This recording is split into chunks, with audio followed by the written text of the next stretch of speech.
ओम नमः शिवाय। सभी भक्तों को जय श्री राम।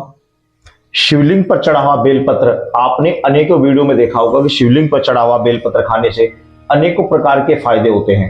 उनमें से एक फायदा होता है कि यदि आप बेलपत्र जो शिवलिंग पर चढ़ा होता है, इसको आप नित्य खाते हैं, कुछ ही दिन तक खाते हैं, तो आपकी थर्ड आई भी ओपन होती है। सुनकर बड़ा अचंभा लग रहा है ना, लेकिन मैं आपको बता दूं कि ये बिल्कुल सत्य है।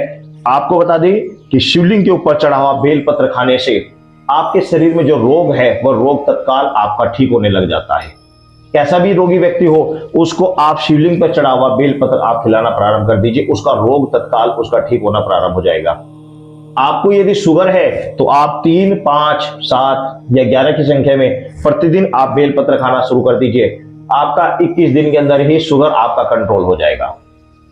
इसके अलावा आपको कोई भयंकर बीमारी है, आप हर रोज बेलपत्र आप खाना प्रारंभ कर दीजिए, आपकी भयंकर बीमारी शांत होनी प्रारंभ हो जाएगी। आप किसी अच्छे कार्य के लिए जा रहे हैं, किसी शुभ कार्य के लिए जा रहे हैं, तो शिवलिंग के ऊपर चढ़ा हुआ बेलपत्र को अपने जेब में रखकर चले जाइए, आपका वह कार्य निर्विघ्न रूप से संपन्न हो जाएगा।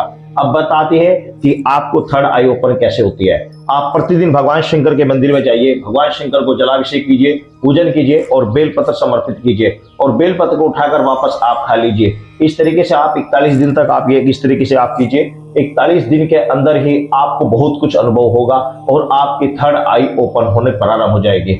वास्तव में असली बात यह है कि आप जिस भी साधना को कर रहे हैं वह साधना आपकी सफल हो जाएगी। यदि आप थर्ड आई ओपन के लिए कोई साधना कर रहे हैं तो साथ में आप ये कार्य भी करना प्रारंभ कर दीजिए। भगवान शंकर के मंदिर में जाइए, भगवान शंकर को जल चढ़ाइए, बेलपत्र चढ़ाइए और उस बेलपत्र को आप खा लीजिए। यदि आप थर्ड आई ओपन के लिए कोई साधना कर रहे हैं, कोई त्राटक कर रहे हैं, कोई योग कर रहे हैं या फिर आप ध्यान मेडिटेशन कर रहे हैं, तो आपको उसमें सफलता प्राप्त होगी, 100% सफलता प्राप्त होगी।